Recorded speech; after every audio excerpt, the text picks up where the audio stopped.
Shalom bagi kita semua. Kami mengucapkan selamat datang, selamat beribadah, Tuhan Yesus memberkati. Dan kami juga menyapa jemaat Tuhan atau anak-anak Tuhan yang ada di rumah yang mengikuti live streaming lewat TikTok pada pagi hari ini. Kami menyambut Bapak Ibu, selamat beribadah dan Tuhan Yesus memberkati. Haleluya, mari kita siapkan hati kita. Sebelum kita menyembah Tuhan, mari kita bersatu dalam doa. Bapa yang baik, Bapa yang berkata dalam kerajaan surga,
sebuah lagu pujian kepada Tuhan dengan segala hormat seluruh ibu-ibu. Kita akan menyanyikan sebuah pujian dengan bersuka bernyanyilah ya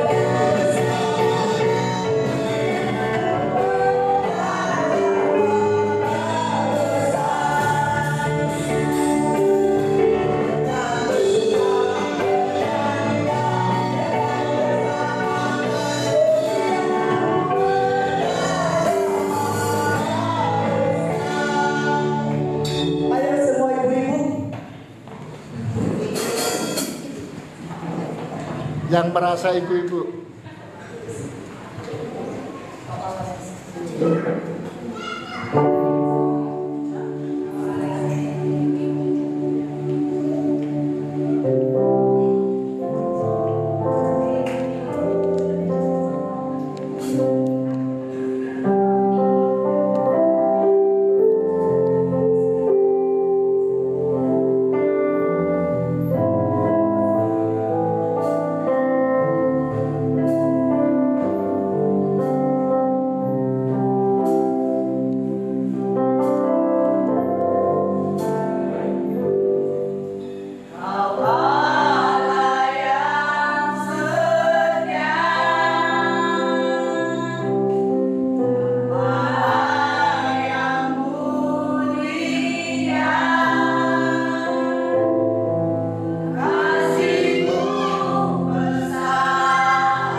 Tuhan, semakin hari semakin setia kepada Tuhan, sebab Allah yang setia yang selalu memelihara. Amin. Amin. Kita siapkan hati kita untuk diisi oleh kebenaran firman Tuhan pada pagi hari ini menjelang siang. Terima kasih Tuhan, terima kasih Yesus. Pada siang hari Tuhan, setelah kami memuji, setelah kami menyembah, tibalah saatnya kami mendengar firman. Kami rindu Engkau berfirman bagi kami. Kiranya Roh Kudus yang memberikan pengertian pemahaman kita, memakai kehidupan Engkau, sehingga kami yang mendengar diberkati, dikuatkan, dipulihkan, bahkan kami akan mengalami berkat-berkat Tuhan. Terima kasih Tuhan. Terima kasih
saya yakin pujian kita berkenan di hadapan Tuhan. Amin.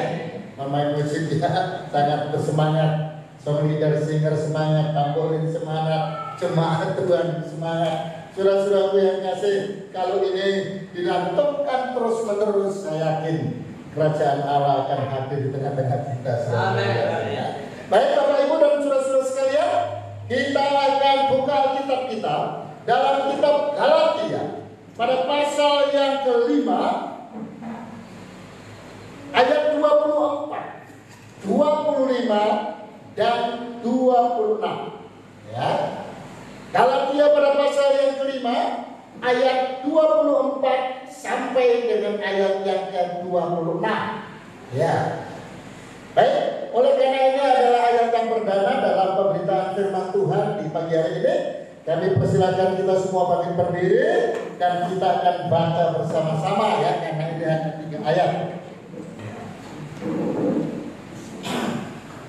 Ya. Baik, kita akan baca bersama. 2, 3. Barang siapa menjadi milik Kristus, dia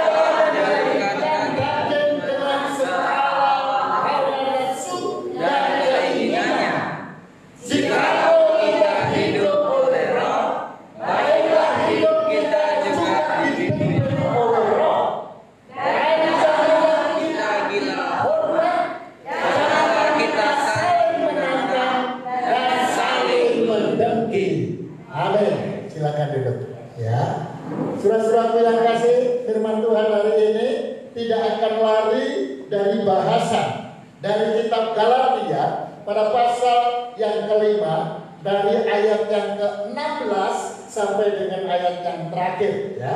Itu berbicara tentang hidup menurut daging atau menurut roh. Ya, kita akan kupas ya dari ayat ini saja Bapak Ibu dan saudara-saudara sekalian ya. Nah, ayat ini seringkali Bapak Ibu dan saudara sekalian itu banyak orang mereka-reka ayat ini, ya kan? Kenapa? Karena pada dasarnya banyak orang Kristen, saudara-saudara yang kasih, orang yang di dalam Alkitab firman Tuhan dinyatakan sebagai ahli waris, ya, dari Allah. Pemilik kerajaan Allah itu adalah orang Kristen, tanda kutip anak-anak Tuhan, saudara-saudara yang kasih. Ya, lalu kemudian saudara-saudara yang kasih, bagaimana kita punya hidup? Ya. Dan itu kita bisa lihat dari ayat demi ayat yang ada di dalam Galatia pada pasal yang kelima ini, di ayat yang ke-16 dan seterusnya. Nah, saudaraku,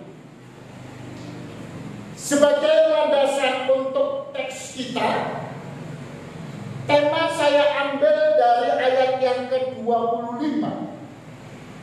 Tema kita saya ambil dari ayat yang ke-25. Ayat itu berkata, jikalau kita hidup oleh roh, baiklah hidup kita dipimpin oleh roh. Ya. Jadi itu kan kalimat panjang. Maka di ayat yang ke-25 saya ringkas menjadi kalimat yang pendek untuk kita tetapkan menjadi tema kita. Hidup dipimpin oleh roh. Ya, hidup dipimpin oleh roh. Saudaraku, ayat sebelumnya yaitu ayat yang ke-24 itu dengan jelas. Ya, sekali lagi kita baca ayat yang ke-24 ya. 2, 3. Barang siapa menjadi milik Kristus Yesus, ia telah menyalibkan daging dengan segala hawa nafsu dan keinginannya. Ya, keinginannya. Ayat 24 menyinggung masalah daging. Ayat yang ke-25 menyinggung masalah roh. Ya, maka di dalam tema pada perikop ini di atas ayat 16 ya, itu tema diberikan di situ. Hidup menurut daging atau menurut roh. Ya, ayat 24 ya, hidup menurut daging itu disinggung ya. Nah, itu harus disalibkan katanya, disalibkan. Lalu kemudian atau roh, maka ayat yang ke-25 disinggung ya. Kalau kita ini hidup oleh roh, maka hidup kita akan dipimpin oleh roh. Ya, nah, daging itu kita salibkan, roh itu yang akan memimpin kita. Maka itu saudara-saudaraku yang kasih, tema kita adalah hidup dipimpin oleh roh, bukan dipimpin oleh daging, bukan hidup di dalam kedagingan, bukan. Itu kita salibkan, saudara-saudaraku yang kasih. Ya, nah, saudara-saudaraku yang kasih, coba kita akan perhatikan dengan seksama. Ya, ayat yang ke-16 itu. Ya, ayat yang ke-16 itu. Maksudku ia, hiduplah oleh roh, maka kamu tidak akan menuruti keinginan daging. Ya, hiduplah oleh roh, maka kamu tidak akan menuruti keinginan daging. Ya, ayat 17, sebab keinginan daging itu berlawanan dengan keinginan roh. Saudara, sebenarnya ya, itu nggak bisa dipadukan. Ya, banyak orang Kristen karena kita ini hidup di dunia, maka kita padukan hidup di dalam daging juga hidup di dalam roh.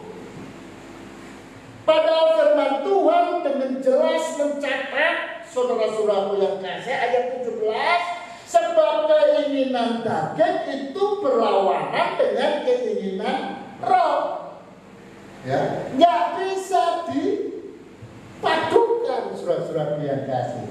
Ya, nah, saudaraku, coba jemaat Tuhan perhatikan saya benar kata-kata supaya jangan salah paham.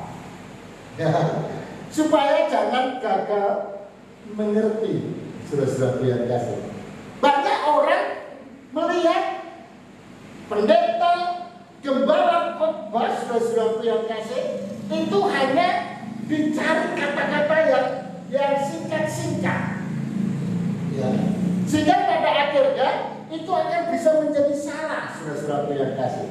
Maka kalau kita mendengar sebuah berita, saudaraku, kita nggak bisa mengambil cuplikan saja. Ya. Itu harus secara menyeluruh. Sama seperti firman Tuhan. Kita tidak bisa ambil hanya satu ayat, saudaraku, untuk mengerti, memahami semua yang ada dalam satu Korintus. Tidak bisa. Tidak bisa. Maka supaya kita tidak salah dan kita bisa memahami dengan benar, tidak salah paham, saudara-saudaraku yang kasih, tidak salah mengerti, maka perhatikan secara menyeluruh satu perikop ini. Satu perikop ini. Ya. Jadi saudara-saudaraku yang kasih, gereja itu bagaikan bengkel. Ya, tahu bengkel? Ya, bengkel apa saja, saudara yang kasih. Itu adalah tempat untuk memperbaiki. Itu gereja, saudara-saudaraku yang kasih. Loh, coba kalau andai kata kita lihat, gereja itu orangnya sempurna semua. Orangnya benar semua, saudara-saudaraku yang kasih. Saudaraku, kalau itu semua benar, semua sempurna, itu tidak ada di gereja, saudara-saudaraku yang kasih. Kita tidak ada di dunia ini, saudara-saudaraku yang kasih. Justru hadirnya gereja itu untuk memperbaiki. Ya, ingat para pelayan Tuhan, firman Tuhan, renungan kita yang disampaikan oleh Ibu Gembala. Segala tulisan yang diilhamkan oleh Allah itu akan bermanfaat untuk menyatakan kesalahan, untuk menegur, untuk saudara yang kasih.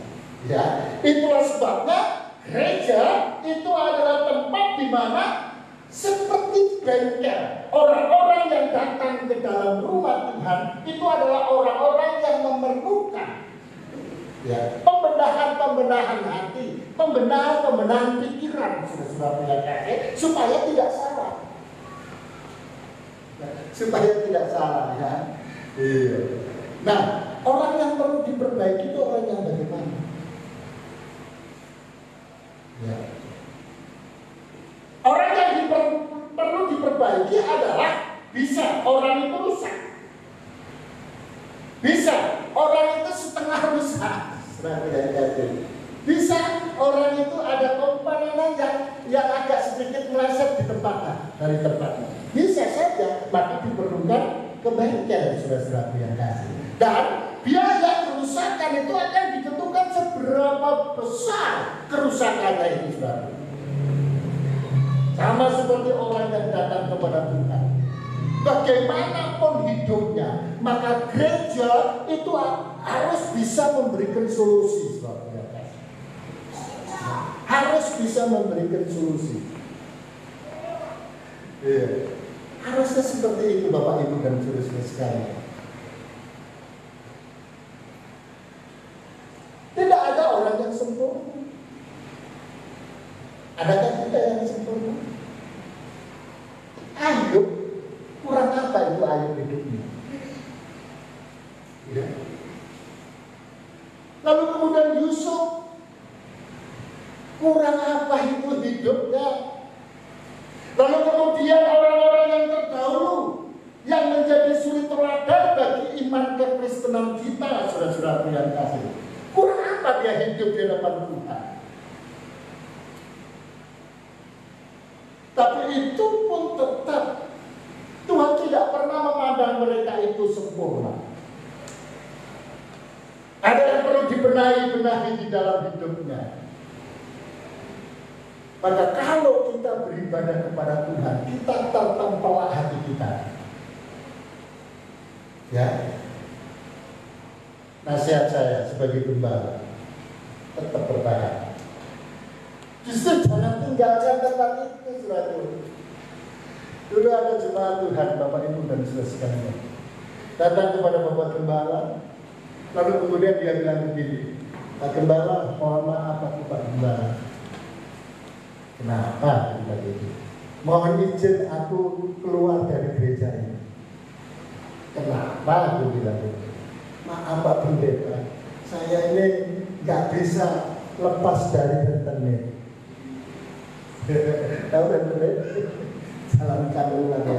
Nah, saudara-saudara yang kasih, loh memangnya kenapa? Ya. Aduh Pak Pendeta, nanti aku tertegur, ya kan?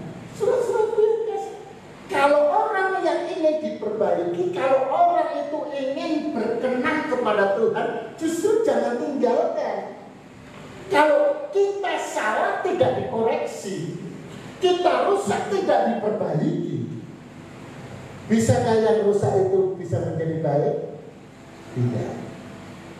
Orang yang salah itu, bisakah kesalahannya itu berubah menjadi hal yang benar kalau dia tinggalkan komunitas itu? Tidak bisa. Mungkin dalam komunitas yang lain tidak pernah menyinggung masalah itu dan lain sebagainya, tapi firman Tuhan tetap mengatakan itu tetap tinggal di dalam dosa, dan kalau itu tetap dalam keadaan seperti itu, maka keselamatan tidak akan ada pada. Masalah bertobat itu bukan urusan pendeta. Surat yang kasih, urusan hamba Tuhan adalah bagaimana orang itu bisa mengenal kebenaran. Yang salah itu bisa dituntun pada jalan kebenaran Allah.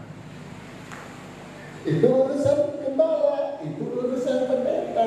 Masalah bertobat itu urusan Tuhan. Kalau hari ini ada orang yang tidak bisa berubah dan terus bertahun-tahun tidak bisa berubah, itu bukan urusan Mbak Gembala, itu bukan urusan pendeta penginjil, itu urusan dia sama Tuhan. Saudara, banyak orang menjadi kecolek. Tahu kecolek?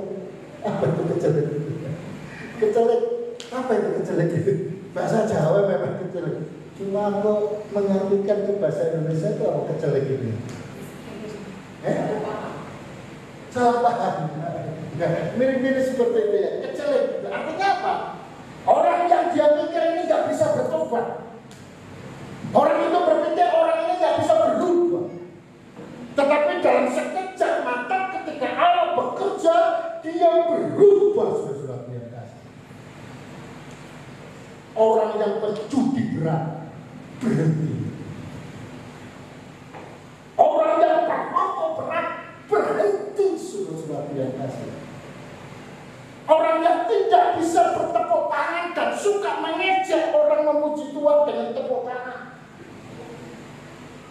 Begitu Tuhan berkarya, dia berubah, saudara. Akhirnya apa yang terjadi? Dia bukan hanya bertepuk tangan, tapi juga berjoget-joget. Joget-joget, saudara. Cuma jogetnya nggak joget ngebor saja, saudara. Pernah lihat di gereja ada orang Kristen melompat-lompat, lalu kemudian ada melihat orang yang berjoget ngebor? Tidak ada. Belum lihat itu. Pokoknya apapun yang bisa dia melepaskan diri dari ikatan itu kan joget, itu kan sukacita, itulah gambaran hati ada di dalam relungan hati Tuhan. Saudaraku, makanya itu sebab keinginan daging berlawanan dengan keinginan roh, dan keinginan roh itu berlawanan dengan daging, karena keduanya bertentangan, sehingga kamu setiap kali tidak melakukan apa yang kamu kehendaki. Tidak melakukan apa yang kamu kehendaki. Halo Bapak Ibu, orang yang biasa mencuri itu bukan karena miskin, ya. Orang kalau sudah diikat dengan roh pencuri, dia mencuri bukan karena kekurangan, Bapak Ibu. Karena roh yang mengikatnya untuk mencuri. Seolah-olah ketika dia mendapat barang curian, itu kayaknya mendapat berkah yang runtuh dari langit, saudara. Iya. Kayaknya dia sakit kalau nggak mencuri. Ya, saudaraku. Padahal kalau ditanya orang, ya, mau kamu jadi pencuri? Ya bilang enggak. Ya nggak mau, kan jadi pencuri. Tapi dia suka mencuri, saudara-saudara yang kasih. Itu yang dibilang ayat ini, ya. Sehingga kamu setiap kali tidak melakukan apa yang kamu kehendaki. Mencuri nggak mau, karena firman Tuhan katakan itu dosa, nggak mau, gitu. Nggak diinginkan. Tapi oleh karena keterikatan, dia juga tetap mencuri. Halo Bapak Ibu dan saudara sekalian, kita lihat apa yang ada dan apa yang harus kita salibkan. Ya, barang siapa menjadi milik Kristus Yesus, ia telah menyalibkan daging dengan segala hawa nafsu dan keinginannya. Menyalibkan daging dan segala keinginannya. Nah, itu daging itu apa? Maka ayat yang ke-19, perbuatan daging ternyata, yaitu percabulan. Nah, ini yang harus kita salibkan. Ya, percabulan, berhala, okultisme, itu kita salibkan. Kita salibkan itu kita buang, saudara-saudara. Kita salibkan itu tidak kita ikuti. Itu namanya kita salibkan. Iri hati, saudara yang kasih. Halo Bapak Ibu, seringkali kita mengatakan kepada dunia, kepada tetangga, kepada siapapun itu yang kita temui. Kita ini adalah orang Kristen. Kita ini adalah orang-orang rohani. Kita ini adalah pewaris kerajaan Allah. Salibkan itu lihat. Ada orang sukses, bersyukurlah dia sukses. Saudaraku, kalau dia sukses, dia kan gak utang sama kita. Bila perlu, kalau mungkin bisa saja terjadi justru kita hutang sama dia. Makanya kalau ada kawan kita yang sukses, turut berbahagia. Jangan malah iri. Iya. Jangan.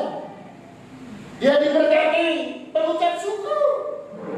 Kita belum diberkati, alhamdulillah, puji Tuhan.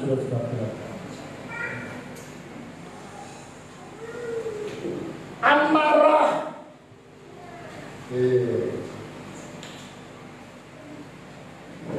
Lalu kemudian kepentingan diri sendiri, percideraan, roh pemecah, marah, pemecah, sudah kelihatan. Tak apa-apa. Ada yang bisik-bisik kepada Pak Gembala. Pak Gembala, jemaatmu kok berkurang? Saya bilang apa? Alhamdulillah, puji Tuhan. Kenapa? Kita harus senyum. Kita tidak boleh marah. Sudah kelihatan. Orang pokok. Tuhan pasti ganti yang baru. Sudah kelihatan. Saya tidak akan marah. Walaupun orang bisa saja memberikan bisikan-bisikan, Bapak harus marah, harus labrak itu. Terus apa yang dilabrak?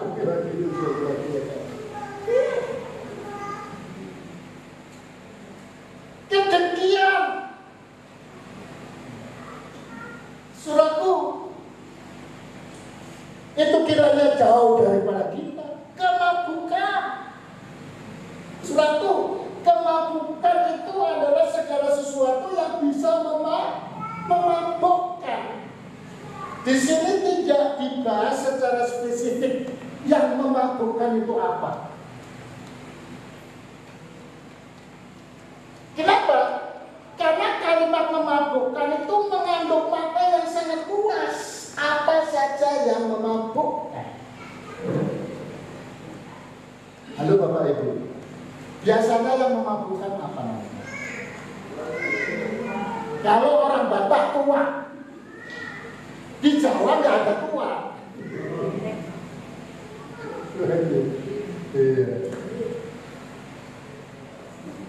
Biasanya kalau di Manado itu apa namanya? Cap tikus. Ya, maksudnya itu alkohol, maksudnya narkoba atau apapun namanya itu dia mereknya cap tikus. Wah, itu hampir-hampir mirip dengan Tuan Nias.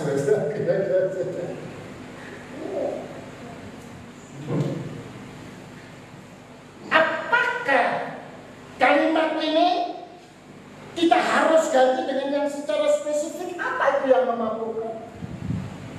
Kenapa? Karena banyak orang Kristen yang suka mabuk, dia bilang begini, Pak Pendeta, aku bebas.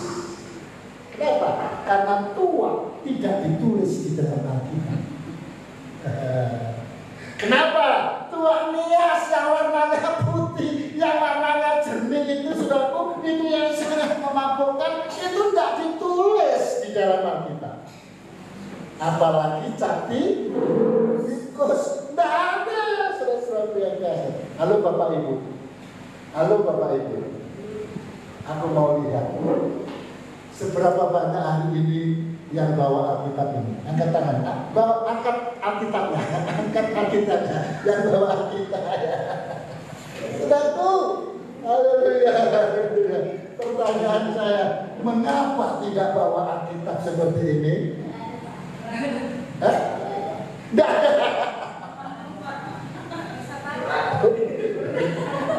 dan bilang nggak ada, nanti ke rumahnya kita.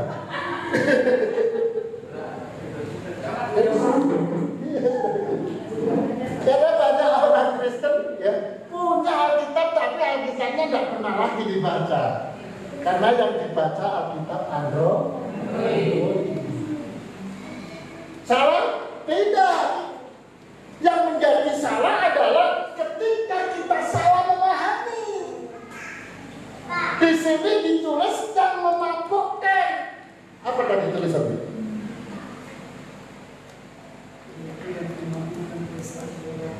Kemabukan. Kemabukan itu ditulis. Lah coba kalau umpamanya kemabukan itu dirinci secara lengkap. Gitu. Perbuatan daging itu kemabukan titik 2. Minum tua, minum taktikus, minum luar biasa. Saudaraku, loh, Alkitab kita yang segini saja, saudaraku yang yakin. Langsung kita bawanya, nah bagaimana kalau Alkitab kita segini? Loh, kalau semua yang dikatakan Tuhan itu dicatat satu persatu secara spesifik, ini nggak cukup. Lalu Alkitab kita segini. Maka itu Bapak Ibu dan saudara-saudara sekalian, ayo kita orang yang percaya kepada Tuhan, kita lihat itu kita tinggalkan. Saya suka bilang begini, artinya gini ya, yang kita suka minum, yang kita masih suka merokok, saya tidak bilang Bapak Ibu dilarang bergereja di sini. Enggak. Mengapa saya tidak larang? Karena di sini seperti ya.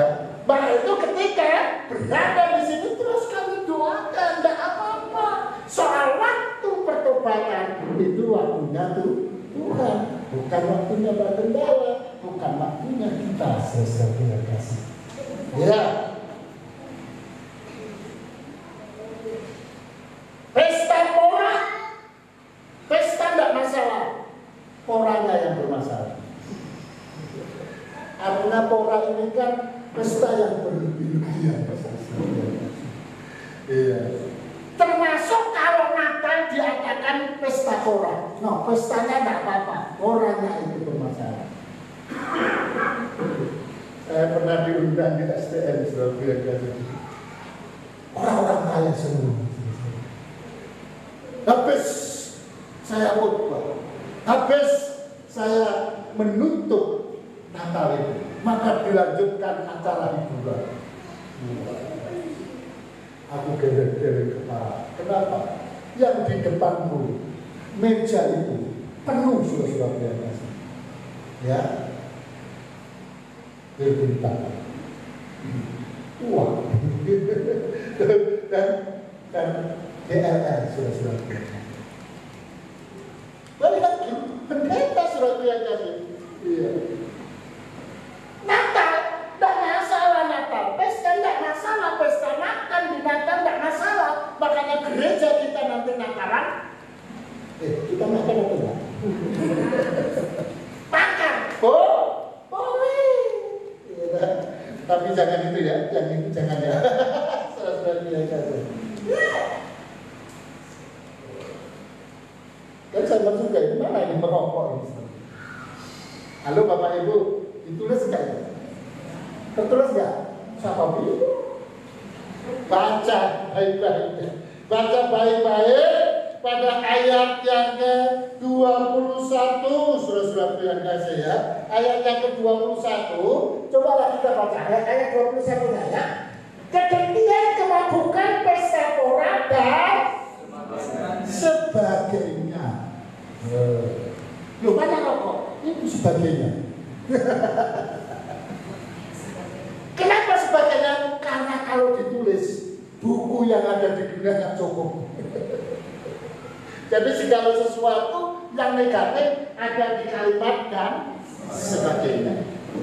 Maka itu, ya, saudara-saudaraku, ayo kita berangsur-angsur, ya kan? Untuk bisa kita lepas, untuk kita bisa salibkan daging, salibkan daging.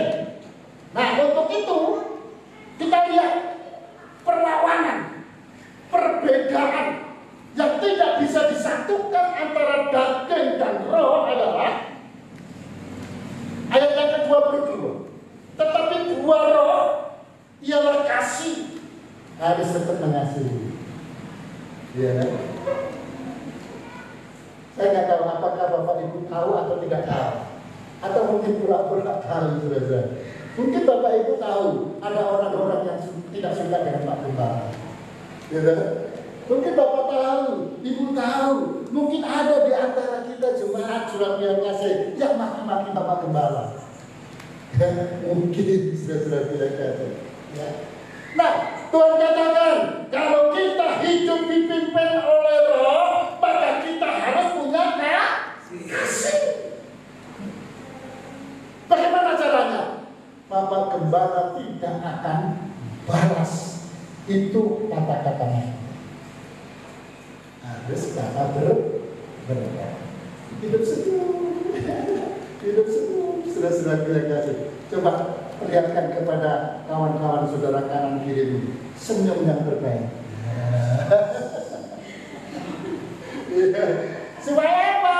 Supaya kita punya muka, supaya kita punya aura. Ya, orang-orang pada cemburu. Pak Pendeta, masa sih umurnya 61 jelang 62?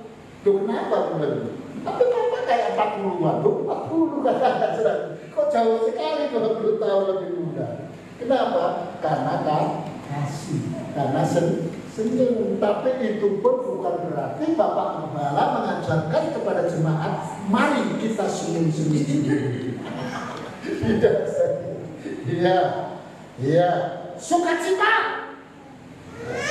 Sesuatu negatif jangan ditanggapi, jangan serius, saudaraku yang kasih. Karena itu akan mengintimidasi kita sehingga wajah kita tidak bersukacita. Merengut terus kita. Merengut itu tidak akan membawa kemudahan bagi kita, tapi justru membawa ketuaan bagi kita sendiri. Halo, ya, yang mau muda silakan sukacita. Amin. Karena firman Tuhan menyatakan hati yang gembira adalah obat, damai sejahtera, kesabaran, kemurahan, kebaikan, kesetiaan. Sekali Yesus tetap Yesus, sekali GPDI tetap. Amin. Iya. Saudara-saudara yang kasih, dengan jelas kelembutan, penguasaan diri itu yang ada di dalam roh. Itu yang Tuhan mau. Ya. Perhatikan, tidak ada hukum yang menentang hal-hal. Tidak ada kata lain daripada ayo kita hidup dipimpin oleh Tuhan. Amin. Engkau yang mendengar firman Tuhan tertempelak, tersinggung, mengucap syukur kepada Tuhan. Itu tanda Roh Kudus ada di dalam hatimu. Amin. Roh Kudus akan mengubah engkau dan Roh Kudus akan memberkati engkau. Amin. Tuhan Yesus memberkati. Silakan baca Bapak Ibu dan saudara sekalian. Pemain musik, pendidikan songling dan singer. Kata kepada Tuhan, haleluya,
Dia bantu kita.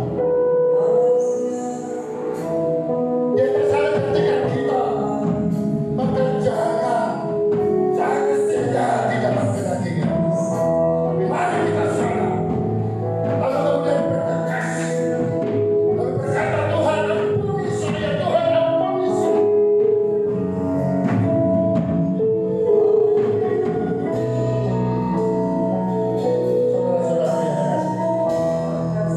Tak ada yang sempurna di dunia ini, tapi kita semua menuju kesempurnaan.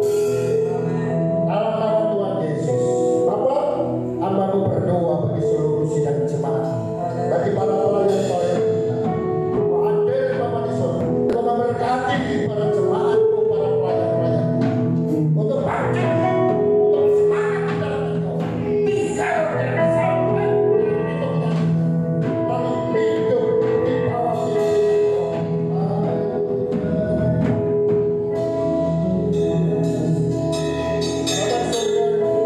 Abang berdoa bagi para pelayan-pelayan dan secara khusus pelayan perjamuan kudus sebentar akan membagikan ini tubuh dan darah-Mu yang Engkau berkenan dan Engkau memberkati. Dalam nama Yesus, jemaat Tuhan silakan duduk. Lalu kemudian kita akan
Jika semuanya sudah, kita lanjut saudaraku yang kasih.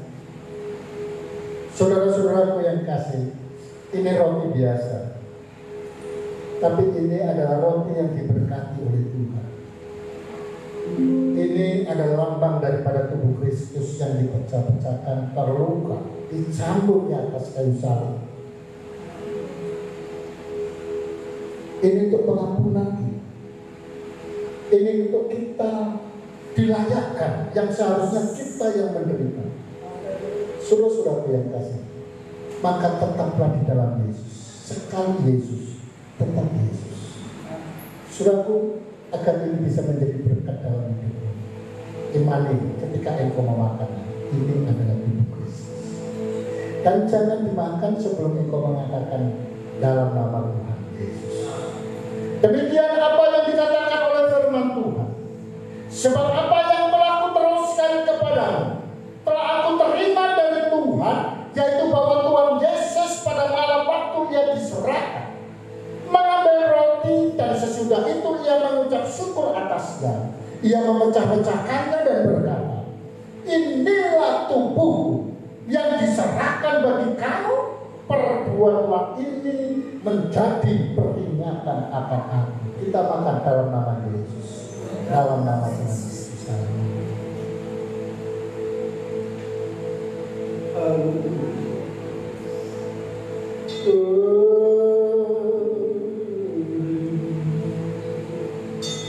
Angkat lebih tinggi cawan. Ini adalah darah Kristus, lambang tercurah untuk kita semua. Dan tahukah saudara, biar-biar Yesus itu sanggup menyembuhkan, sanggup menolong kita, sanggup menyelamatkan kita. Maka ini adalah sakramen yang murni, yang harus kita lakukan dengan kesungguhan hati. Saudara yang kasih, tanpa darah Kristus, maka pengorbanan, pengampunan kita tidak akan ada dan kita semua tidak akan diselamatkan. Tapi melalui darah Yesus kita diselamatkan. Saudaraku, jangan minum sebelum itu berdoa di dalam nama Yesus. Maka demikianlah firman Tuhan. Demikian juga ia mengambil cawan sesudah makan, lalu berkata, cawan ini adalah perjanjian baru yang dimeteraikan oleh darah. Perbuatlah ini setiap kali kamu meminumnya, menjadi peringatan akan aku. Kita minum dalam nama Yesus, dalam nama Tuhan Yesus. Haleluya.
Biarlah itu boleh menjadi berkat dalam tubuh kami, sehingga akan membawa kesembuhan, pemulihan